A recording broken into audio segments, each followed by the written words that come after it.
Who had a good 2015? No, me neither. Who wants to march unflinchingly into the next half-decade in unified terror? Single file after me, let's go! You know who did have a good 2015? Video games, of course. Daft prats. In at number 10 in our staff-voted top 10 games of the year comes Destiny: The Taken King, the latest expansion in Bungie's all-encompassing, space-based, wreck-the-place, repeat-em-up shooter massive banging let's go in it. Sitting in an English garden, bloody tissues all around. There's a lot of that in this, actually. It's a walking simulator, the detractors will cry. Is it I reply, fire in my eyes as I run toward the critic. Okay, walk towards the critic. Well, we'll call it a slow saunter if you hold down one of the shoulder buttons. Which one it is, though, is, well, your guess is as good as ours, really. Look out! It's 80s nostalgia wrapped up in a neon package that did a kickflip on its micro-scooter into the internet. Were those 80s references good enough? Were they even 80s references? Yeah, it's probably fine. People love those giant foldable robo-nostalgia machines, don't they? And 2015 saw them roll out all over those dastardly other ones, the bad robots. Good. Batman returned this year, and promptly got to snapping spines and necks with his unique brand of fighting called What Doesn't Kill Them Makes Me Feel Better About Myself Seriously Though They're Probably Fine. It has a Batmobile, and you can punch people in the face for days, which is nice. As they say in Batman's neighborhood, the sun never sets on Gotham City. I mean, it probably would if it ever rose in the first place. Hideo Kojima's last game under good guy Konami did a lovely little whatever that belly crawl move thing is called onto PS4 and PS3 this year, strapping us to a balloon and airlifting us to outer heaven in the process. That's a MGS reference, I think. It boasts extraordinary depth of gameplay, and while it could be argued that it falls a little short of Kojima's usual standards in the storytelling department, we can forgive him a little bit because he had to endure working for Konami. Ugh, angst is the worst, right? That feeling of powerlessness in the face of adult oppression and having to, do homework and hitting curfew and such. Introducing Square Enix's Vicarious Angst Simulator! Peggy 12. Hey, this one went down very well indeed. A prime example of taking a mold and making it your own, Life is Strange helps itself to Telltale's episodic adventure template and knocks it out of the park. The story focuses on Maxine, a lady woman what can do stuff to time. I'm sure that doesn't backfire. Not even once. Well, it had to be near the top, didn't it?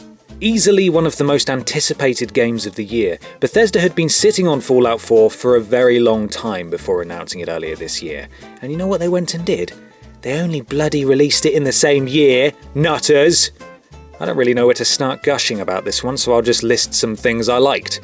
Building a settlement, voice-acted main character, customizing weapons and armor, good companions, compelling quests. I could go on for days, mate, really I could. Out of interest, how many people equipped Piper with their dead wife's ring? That too weird? No? Just me then. Cool. The White Witcher Gerald is back, and he's hungry for anything and anyone that'll go a-questing near his Skellige Isles, if you know what I mean. Obviously that's not the only thing that motivates him, although I've drawn up this handy flowchart which nicely sums up his decision-making process. The Witcher 3 is a gorgeous game from start to finish and boasts one of the most comprehensive and refined combat systems we've seen in a game of its genre. It's fantasy that rivals the creations of Tolkien, and while it too has origins in literature, CD Projekt Red have done an outstanding job of bringing the world to life. If anything, you should just sit back and appreciate how well done the regional English, Welsh, Scottish and Irish accents are. There's even a little town on a hill where all the Brummies live. Oh. From the developers that brought you supersonic rocket-powered acrobatic battle cars comes a game with a much shorter name, because business cards are expensive and the website they buy them from has a character limit. Absolutely the sleeper hit of the year, Rocket League was free on PS Plus back in July and took PSN by storm. Essentially football but with cars, Rocket League pits two teams of varying sizes against one another with a 5-minute time limit. You'll jump, boost and flip your way around the pitch, driving on the walls and on the ceiling for a second or so before you come crashing back down, and you'll love every second of it. There's nothing like coming back from 2-0 down with 30 seconds left on the clock, only to score every single one of the 3 goals needed to secure victory for your team. Wondrous. Oh, what a miserable game. I bloody love it. A deserved winner of our coveted metaphorical Game of the Year trophy, From Software's Bloodborne is a masterclass in macabre locales, horrifying enemies, monstrous bosses, and soul-crushing atmosphere.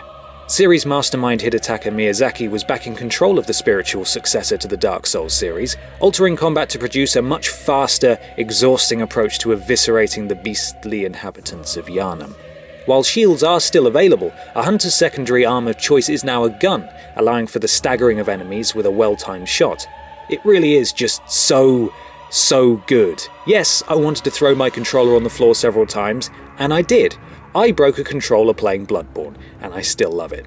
I mean, if that's not a ringing endorsement, I don't really know what is. Will I replace it? Probably. Will Associate Editor Robert Ramsey pay for it? Maybe. Depends how much I had to spend. Outstanding. The Morbid series' spiritual cousin, Dark Souls 3, is set to release in early 2016, and you bet your asses we'll all be playing the hell out of it. But my god, do I want a Bloodborne 2. Thank you so much for watching, everybody. It's been an outstanding year for the Push Square YouTube channel, and having just passed 17,000 subscribers, 2016 will hopefully bring even bigger things. Please take a second to like this video and subscribe below, and have a very happy new year. Try not to die. Alright.